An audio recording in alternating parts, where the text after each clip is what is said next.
Hey, what's up, VC? John here from JB's Vinyl and Cassettes. Today I'm going to hop on the thread started by Ron Haggerty. This thread is the 1st through 5th thread, and this is how it goes. The first album I'm going to show you is going to be the first album by that band. The second album I'm going to show you is going to be the second album by a different band. The third album I'm going to show you is going to be the third album by a different band. And the fourth album I'm going to show you is going to be the fourth album by a different band. And then the fifth album I'm going to show you is going to be the fifth album by a different band. That's how this goes. Let's do it!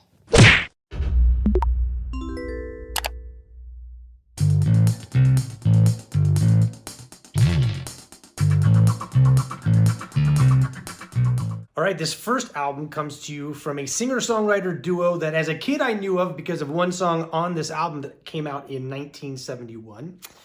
But then when I got older, I was way too cool for this band. And then as I got even older than that, as old as I am now, I have a new respect and I actually love these guys. So they're known as Loggins and Messina. This is their first album from 71, as I said, and it's called Kenny Loggins with Jim Messina Sitting In, because this was supposed to originally be a Kenny Loggins solo album. But what happened was they hit it off so well that they decided to, instead of calling it With Him Sitting In, let's do another one. We'll just call it Loggins and Messina, and then they took off. On this album, Danny's song, huge tune. For me as a kid, it was their House at Pooh Corner. I remember hearing that as a kid and thinking that was just such a wonderful tune about Christopher Robin, and just, it's great. And then I revisited that song as a father of young children back in the day when my kids were babes, and House at Pooh Corner became a song that I would play for them when they were younger. Same Old Wine, Rock and Roll Mood, all kinds of good stuff on here, but Danny's song for me and House at Pooh Corner would be the main ones there. It's going to be on the red Columbia, if I recall. What's cool is I really do dig this liner note, some information here on Gentle Giant, Loggins and Messina here, some cool information, some really cool stuff. And as I said, probably on that red Columbia. So there we go. Next. So for this next one, we're going to go flip mode style and go biggity back to 1986, I believe, when this one came out. The second album by my man, LL Cool J, Bigger and Deffer. Bad. This song, 87 it came out. This album, there was a couple songs on here as a kid, right? I wasn't into rap when I was 11 years old very much, but I kind of was starting to pick up on how cool it was. And the song on here that got me was a song called I Need Love.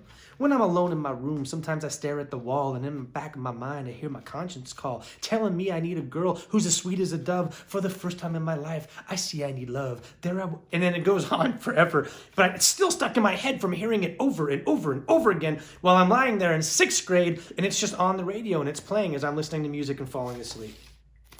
Here we go on the Def Jam recordings. This is an original pressing, still with the shrink on it. Beautiful copy. Love this thing. But this is my number 2 right here. I'm Bad was a big song. I Need Love was a huge hit. There's a bunch of them, but I think I'm Bad and obviously I Need Love were the 2 biggest ones. So there we go. Number 2. Next. All right, for number 3, we're going to go to one of my favorite 70s, 80s eras bands. My dad and I both love them. I grew up listening to my dad, listening to them on vinyl and on CD and cassette. But I had to get this album as soon as I started collecting vinyl as an adult. I was like, why don't I have this yet? And ran out and grabbed it. So here we go, ladies and gentlemen. For number 3, this is going to be Squeeze, Argy Bargy. Such a good album. These guys were amazing. Jules Holland famously left this band and ended up becoming Jules, Late Night with Jules.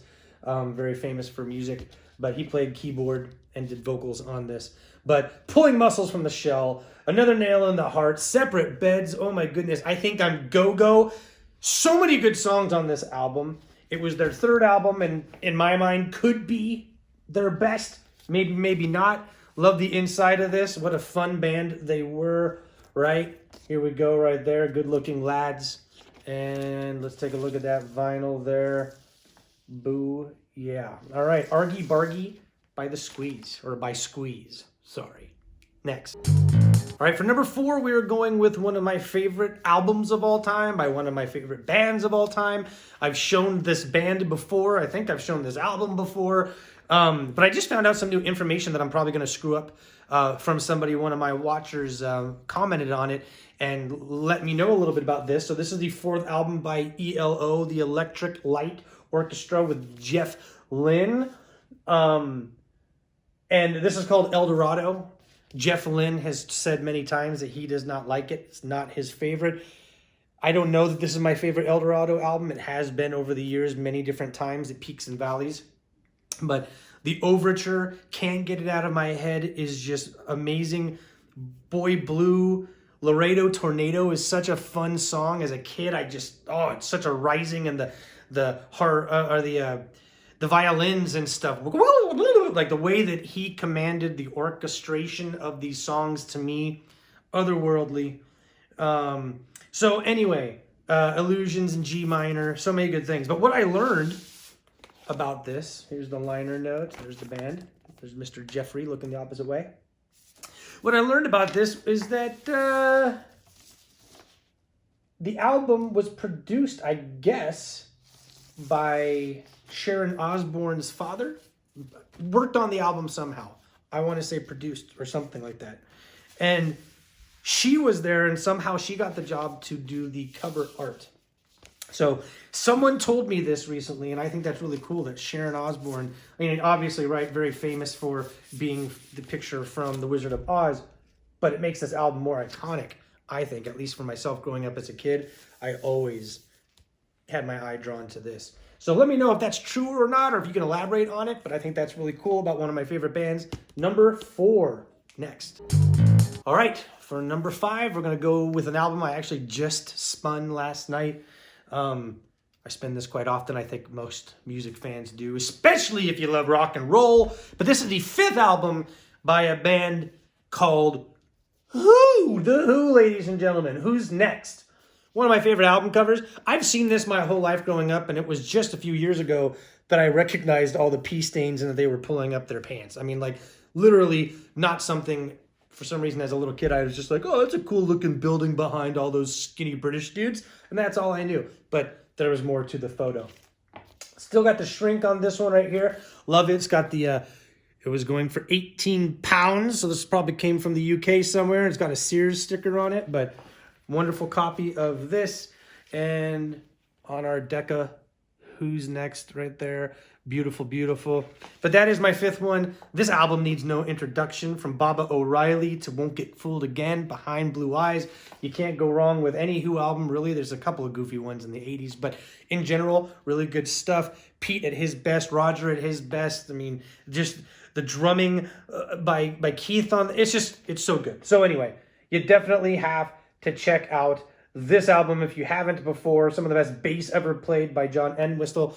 So just please, if you haven't yet, check this out. All right, Haggerty, that's the end of my video. I hope you liked my 5 selections. I hope you all liked my 5 selections. If none of you liked it, I don't really freaking care. And otherwise, I hope you all stay blessed, baby.